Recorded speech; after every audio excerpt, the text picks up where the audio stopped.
Productivity growth is only good if you can tell people that it's going to benefit their lives. The depth and the type of security you get in the US is still very hard to find elsewhere.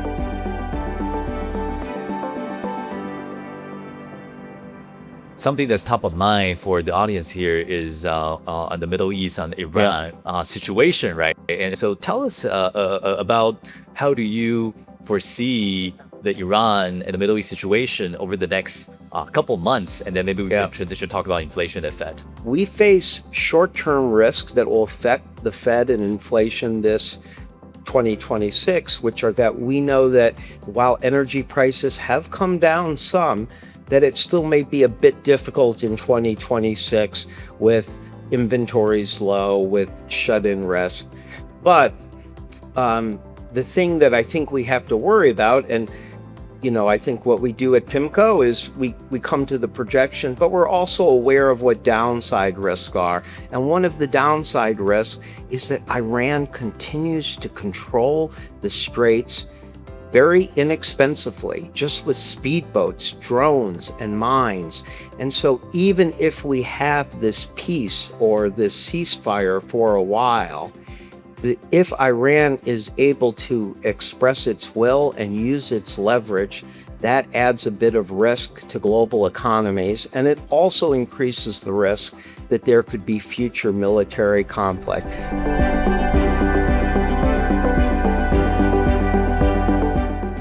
We have not seen a major negative impact on jobs from AI, but if typical people, working people, start thinking that they're going to lose their job or their profession, or that their child that they work so hard to go to college and get a computer or software degree is not, you could start to see some significant political opposition, both among Democrats and Republicans. I don't know how it would play out. I've used the baseball expression, we're only in the third inning, but when you're looking at all these great statistics, it is important to at least start monitoring, is there public support? And that could have an economic impact on the pace of AI regulation or data centers in the United States. Tech leaders have to remember that in the end of the day, productivity growth is only good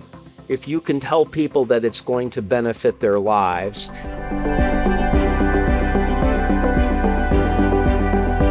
On a fixed income angle, because we are not investing necessarily mostly in the Mac 7s or the AI companies' equity, what we want is to make sure we invest in debt that can pay us back over time.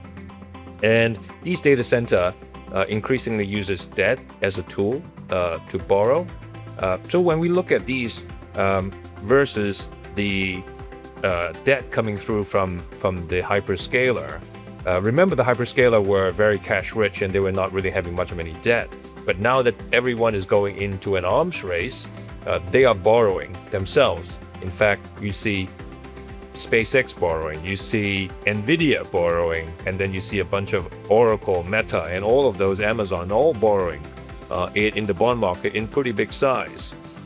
So we think there could be some pressure on these senior unsecured debt, and the supply of that could make them to be a much bigger part of the US investment grade corporate index, going from something maybe under 5% to over 10% in pretty short order.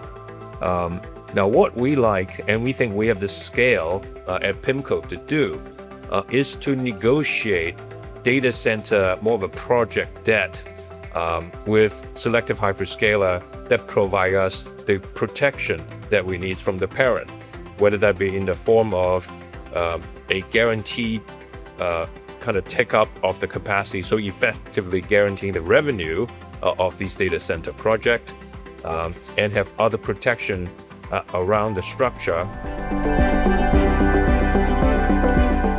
You spent more than 15 years at the White House. You worked with President Biden, President Obama, and President Clinton, right? Tell us about maybe one of your most memorable experience of being at White House.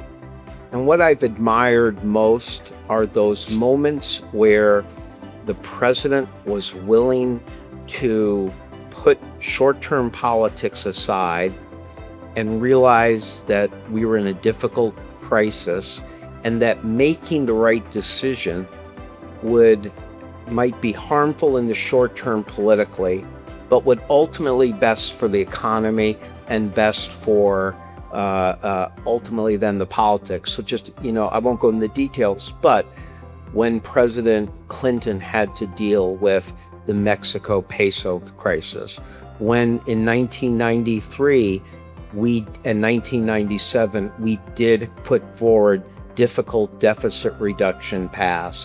When President Obama, sitting across from him and deciding to bail out, to save the auto companies or to stabilize the banks, every single one of those was very complicated, very difficult.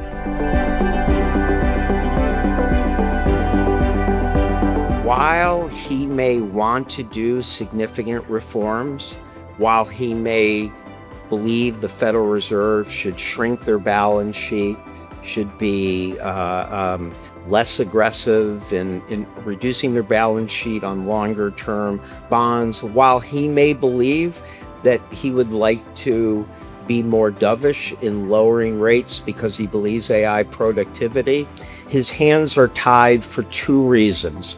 One, Iran. We just saw the Fed's favorite inflation measure. It was near 4%.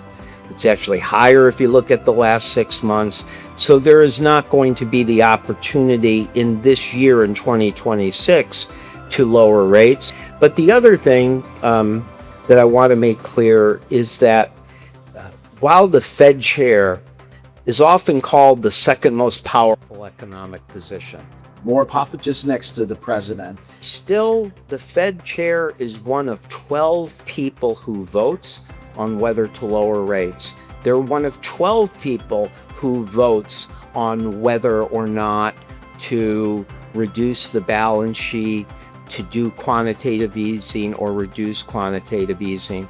So while you're right to be focused on Kevin Warsh and what he wants to do, you also need to understand he has limitations by what has happened in the economy due to Iran.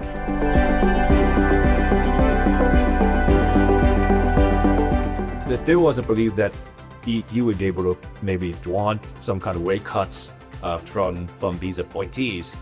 But if you look at the market pricing now, there is still some degree about market expecting a rate hike, about 45 basis points by the end of this year. So the market think actually Warsh would be acting quite independently from maybe what Trump wants, and that watching inflation, watching economic data will be more important going forward. And Kevin Warsh himself has said that he rather market react to economic data than to think about what individual governors might be committing to their dots and other type of projection that they might have.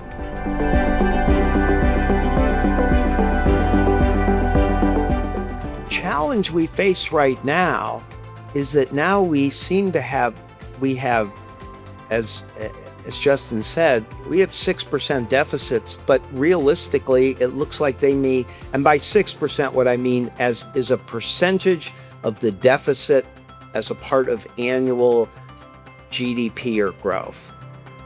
It's generally not supposed to be higher than 3%. You're not supposed to borrow more each year than you're growing.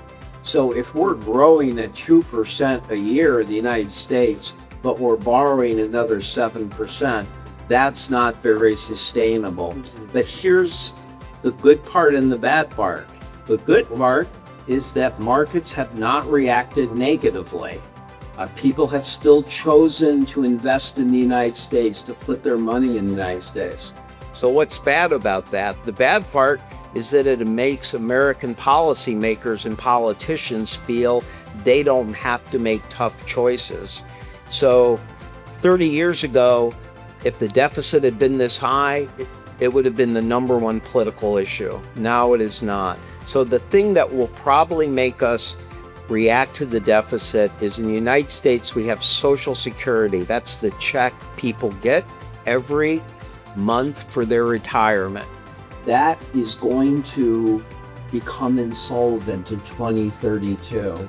And that is probably what will force us politically to take some tough fiscal measures, not because average politicians will say they're bringing the deficit down or making everybody here feel more confident, but because they will need to do so.